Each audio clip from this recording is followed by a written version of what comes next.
Good morning प्यारे बच्चों, how are you. हाँ, आज मैं फिर से आप लोगों को क्लास 8 इंग्लिश का chapter number 7 a visit to Cambridge Firdaus Kanga द्वारा पढ़ाऊँगा।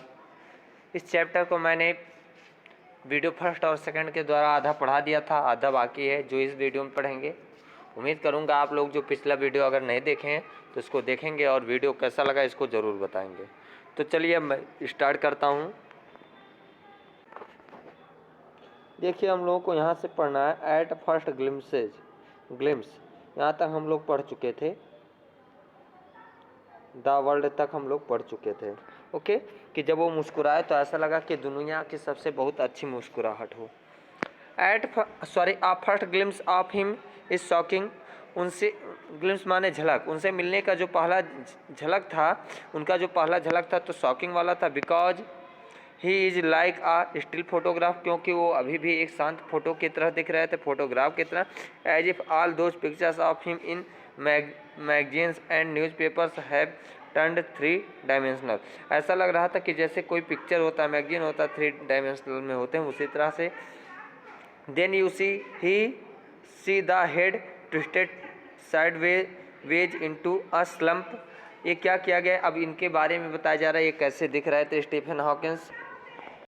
देन यू सी फिर आप देखते द हेड ट्विस्टेड, उनका सर मुड़ा हुआ था, twisted side way into a slump, जैसे क्या हो एक तरफ एक साइड से क्या हो गया हो, गिर पड़ा हो, यानी ऐसे झुका हुआ था। जैसे नीचे ही पिक्चर है एक, देखिए यहाँ पर दिखाया गया है, इसमें से नहीं दिखाया गया, ऐसे गिरा हुआ रहता था। क्लियर, यहाँ पर अभी दिखा रहा हूँ आप लोगों को, नहीं दिया गया है, लेकिन मतलब सर ऐसा लगता था कि जैसे क्या हो, उनका गिरा हुआ हो। क्लियर, देख लीजिए। फिर आगे है स्लम्प,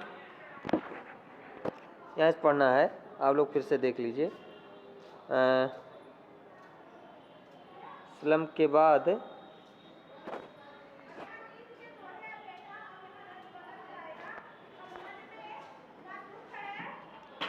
द टोर्सो, यहाँ है टोर्सो, हाँ यहाँ से पढ़ना है। Okay, the torso shrunk inside the pale blue shirt. Okay, torso माने होता है upper part of the body, यानी बॉडी का ऊपरी हिस्सा, और जो उनका जो मतलब शरीर का ऊपरी हिस्सा था वो सिकुड़ा हुआ था, और ऐसा लग रहा था कि जैसे उनके शरीर में क्या हो, शर्ट में क्या हो, घुसा हुआ हो, अंदर हो। द वेस्टेड लेग्स, जो उनके मतलब जो है वेस्टेड लेग, कमर से का जो लेग का भाग था। You look at his eyes which can speak, हैं, ऐसा लग रहा था कि उनकी आंखों को देखकर जैसे आंखें कुछ कहना चाहती हों, बोल सकती हैं। स्टिल शांत थी लेकिन, and they are saying something huge and urgent, लेकिन ऐसा लग रहा था उनकी आंखें कुछ बोलना चाहते हैं, भले शांत थी, कुछ नहीं कह रहे थे, और लग रहा था लेकिन कुछ बड़ी चीज़ें हैं और अर्जेंट हैं। Clear, huge and urgent, it is hard to tell what, लेकिन ये मुश्किल था बताना कि वो उनकी आंखें, उनकी बात, आंखों को देखकर क्या वो कहना चाह रहे थे। But you are shaken because, लेकिन आप हिल जाते क्योंकि you have seen something you never thought could be seen. क्यों, क्योंकि आप कुछ ऐसा देख सकते थे उनमें जो इसको आप कभी नहीं देखे थे। बिफोर यू, इससे पहले, तुम like a lantern whose walls are worn so thin you glimpse only the light inside. क्या होता है, ऐसे ही एग्जाम्पल दे रहे हैं, अभी आंसर आएगा। जैसे कि लालटेन का उदाहरण दे रहे हैं कि लालटेन माने होता है लालटेन, कि जैसे कोई लालटेन होता है जिसकी दीवारें क्या होती हैं, आर वॉन सो थिन, जिनकी दीवारें क्या होती है, बहुत पतली होती हैं, यानी जिनकी जो मतलब लालटेन का जो शीशा लगा होता है, कवर होता है, वो पतला होता है। यू ग्लिम्स, आप उसे देखते हो, ओनली द लाइट इनसाइड, लेकिन हमें अंदर ही सिर्फ क्या होता है, सिर्फ प्रकाश दिखाई देता है, उसकी जो है दीवारें यानी शीशा जो लगा होता है पतला होता है, और लैंटर्न से सिर्फ हमें प्रकाश ही दिखाई देता है उसके अंदर से। इन द इनकैंडेंस ऑफ माइंड, उसी तरह से क्या होता है, आदमी के जो इनर व्यक्तित्व होता है, अंदर का व्यक्तित्व होता है, दिखाई देता है। यानी इनकैंडेंस माने होता है अंदर का हिस्सा, अंदर का हिस्सा मतलब अंदर का नॉलेज या व्यक्तित्व, प्रतिभा। कहने का मतलब क्या है, जैसे लालटेन होता है, लालटेन के चारों तरफ शीशा लगा रहता है, और शीशा लगे रहने के कारण क्या होता है, फिर भी क्या होता है, लाइट दिखाई देता है, पतला सा लगा रहता है। उसी तरह से आदमी का व्यक्तित्व होता है कि यदि आदमी पतला है, चाहे जैसा भी हो, लेकिन उसका व्यक्तित्व साफ दिखाई देता है, झलकता है। Okay of mind. The body almost, जो शरीर था लगभग इरिलेवेंट, वो इरिलेवेंट थी, अलग थी। Exist only like a case made of shadows, वो ऐसे अस्तित्व में थे कि जैसे क्या होता है कोई शैडो होता है। सो दैट ताकि I know believe I, so that ताकि आई मैं नो बिलीवर कोई विश्वास ना करे इन इंटरनल सोर्स, उनके आंतरिक आत्मा में। Known know that this is what each of us is, और ये जान सके कि हम में से प्रत्येक लोग क्या हैं।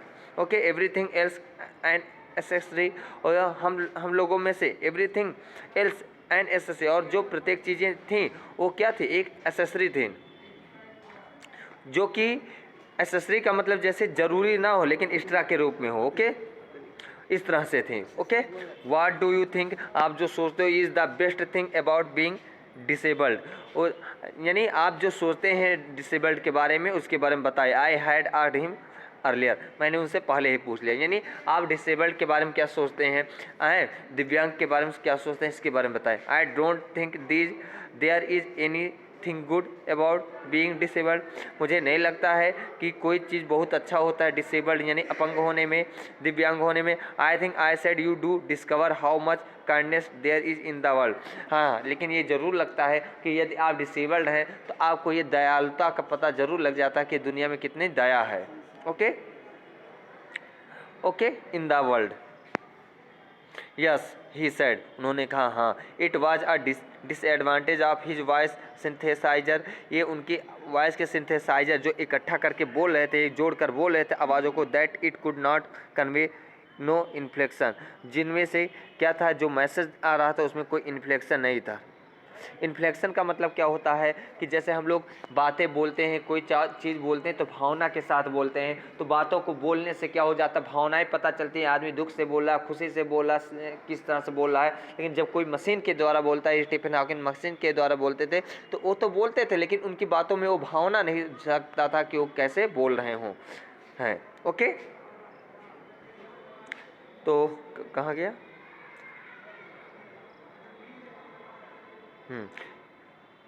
कुड कन्वे नो इन्फ्लेक्शन, यानी उनका जो संदेश था, वो जो बातें बोले तो उनमें कोई इन्फ्लेक्शन नहीं था। ओके, नो शेड्स और टोन, उसमें कोई शेड नहीं था, कोई छाँव नहीं थी, ना कोई टोन था, ना सुर था, कहने का मतलब मशीन जैसे बोलती वैसे ही था।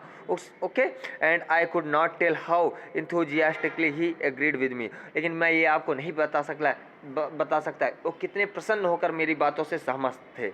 एग्रीड माने सहमत। ओके, इंथुजियास्टिकली माने प्रसन्नता के साथ, यानी खुशी से। Okay, every time I shifted in my chair, प्रत्येक समय मैं अपने चेयर पर शिफ्ट हो जाता था, बैठ जाता था, और turn my wrist to watch the time, या अपनी घड़ी, या तो कभी अपने चेयर पे इधर से उधर हो जाता था, बैठ जाता था, और या तो अपनी रिस्ट की यानी कलाई की घड़ियों को देखा करता था, वॉच को देखा करता था, समय, वॉच को क्या देखा करता था, समय। क्यों? क्योंकि स्टीफन हॉकिंस को राइटर को स्टीफन हॉकिंस से मिलने के लिए सिर्फ आधे घंटे का समय मिला था, इसलिए वो हमेशा घड़ी को देखता था, कहीं मेरा समय तो नहीं पूरा हो गया। Watch time, I wanted to make every one of our 30 minutes count, और मैं प्रत्येक चीज़ें कहना चाहता था अपनी 30 मिनट के गिनने तक, यानी जो मुझे उनसे बातें करनी थी वो 30 मिनट के अंदर मैं कहना चाहता था। I felt a huge relief and exhilaration in the possibilities of my body, और मुझे मेरी शरीर में जो भी संभावनाएं थीं उसमें मैंने जो है बहुत ज़्यादा आराम महसूस किया, बहुत बड़ा आराम महसूस किया, जो भी संभावनाएं थी उसको तलाशने में। How little it mattered then that I would never walk और इवन स्टैंड, ये हाउ लिटिल इट मैटर्ड, ये कितने मतलब छोटा बात होता यदि मैं क्या होता, कभी चल ना पाता या कभी खड़ा ना हो पाता, यानी जब मैं उनको देखता अपने से कंपेयर करता तो ये चीज़ें मैं कहीं ना कहीं सोचता था। आई टोल्ड हिम, मैंने उनसे बोला, how he had been an inspiration beyond cliche for me and surely for others, did that thought help him. Clip माने क्या होता है, कोई वाक्य, कोई शब्द बोलना या कोई आइडिया बताना, यानी क्या कोई चीज़ें बातें बताना है, किसी को संदेश देना, क्लिप्स माने होता है। तो मैंने क्या कहा रहा है writer, I told him how, मैंने उनसे पूछा कैसे, he had been an inspiration, कि वो लोगों का प्रेरणा हुए हैं, इंस्पायरेशन हुए हैं, बियॉन्ड क्लीज, अपनी बातों से यानी अपने आइडिया से, फॉर मी मेरे लिए, एंड श्योरली फॉर अदर्स, और निश्चित रूप से दूसरों लोग के लिए, did that thought help him, क्या ये सब विचार लोगों का जो है हेल्प करेगा, यानी उनकी सहायता करेगा। क्या कह रहे हैं कि किस तरह से उनके विचार मेरे लिए और लोगों के लिए प्रेरणा स्रोत बने हैं, क्या ये सहायता करता है, मैंने उनसे पूछा। नो ही सेड, उन्होंने कहा नहीं। And I thought how foolish I was to ask, तब मुझे लगा मैं भी कितना मूर्ख हूँ, मैंने उनसे पूछ लिया। When your body is a claustrophobic room and the walls are growing narrower day by day, it doesn't do much good to know that there are people outside smiling with admiration to see you breathing still. When your body is a claustrophobic, जब आपके शरीर में claustrophobic हो, claustrophobic का मतलब जैसे क्या होता है, बॉडी छोटी हो, आपको घुटन महसूस होता हो, तो इसे क्लस्ट्रोफोबिक कहते हैं, जो कि क्लस्ट्रोफोबिया से बना एक तरह की बीमारी है। रूम, क्लस्ट्रोफोबिक रूम यानी आपके शरीर में क्लस्ट्रोफोबिक हो, and the walls are growing narrower day by day, और आपके शरीर की वॉल यानी आपकी बॉडी क्या होती हो, नैरो हो जाती हो दिन प्रतिदिन, दिन ब दिन, ओके, यानी साथी कम हो जाती हो। It doesn't do much good, तो ये बहुत अच्छा नहीं होता। To know that there are people outside, कि कुछ लोग बाहर होकर यानी बाहर से स्माइल करते हैं, विथ एडमिरेशन, प्रशंसा के साथ, to see you the breathing still, कि आप लोग क्या करते हैं कि आप अभी भी सांस ले रहे हैं, यानी आपको जब बीमारी हो तो कुछ यानी लोग बाहर क्या होते हैं, खड़े होकर आपकी प्रशंसा करते हैं, ये आपके लिए बहुत ज़्यादा मैटर नहीं रहता है। Is there any advice you can give disabled people, क्या आपके पास कोई एडवाइस है जो आप डिसेबल्ड लोगों के लिए दे सकते हैं, something that might help make life better, कुछ ऐसा एडवाइस जिससे कि लोगों का जीवन क्या हो जाए, अच्छा हो जाए। They should concentrate on what they are good at, तो क्या कह रहे हैं, मेरा डिसेबल्ड लोगों के लिए यही मैसेज है, अपंग लोगों के लिए, कि जो लोग जिस चीज़ में है उसी चीज़ में कंसंट्रेशन लगाएं। दे शुड कंसंट्रेट यानी मन लगाएं, on what they are good, जिस चीज़ में अच्छे हैं, यानी क्या कह रहे हैं स्टीफन हॉकिंग, जो लोग जिस क्षेत्र में अच्छे हैं, जो भी उनके पास प्रतिभा, उसी प्रतिभा में मन लगाए, ये ना रहे कि 10 जगहों पर दौड़ें और पता चले किसी चीज़ में आगे ना बढ़ पाएँ। I think things like the disabled Olympics are a waste of time, और मुझे लगता है कि ओलंपिक में डिसेबल्ड के लिए क्या होता है, समय को बर्बाद करना ही होता है। I know what you mean, मैं समझता हूँ जो आपका मतलब था। आई रिमेंबर्ड द ईयर्स, मैं उस समय को याद किया। I would spend trying to play a Spanish guitar considered larger than I was, हैं क्या था कि जब मैं क्या था स्पेनिश गिटार को बजाया करता था, जब मैं क्या था वो, जबकि वो मुझसे बड़ा था, है जितना मैं था उससे वो बड़ा था, okay, considered larger than I was, and how gleefully I had unstringed it one night, और किस तरह से एक बार खुशी खुशी मैंने क्या कर दिया था, उसे तोड़ ही दिया था। अनस्ट्रिंग यानी उसके हैं जो गिटार था उसके स्ट्रिंग को हटा दिया था, डोरी को, यानी उसे तोड़ ही दिया था।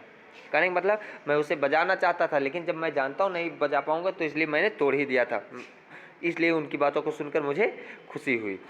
The half hour was up, यानी आधे घंटे का समय मिला था, अब तक आधा घंटा बीत गया था। आई think I have annoyed you enough, writer क्या कह रहा है, आधा घंटा चला गया, मुझे लगता है कि मैंने आपको ज़्यादा परेशान कर दिया है। एनॉय मैंने परेशान करना, चिढ़ाना। आई सेड ग्रीनिंग, मैं मुस्कुराते हुए कहा thank you for dash dash का मतलब थैंक यू फॉर, यानी डैश डैश का मतलब मुझे आपने जो समय दिया उसके लिए धन्यवाद। क्लियर, स्टे, रुको।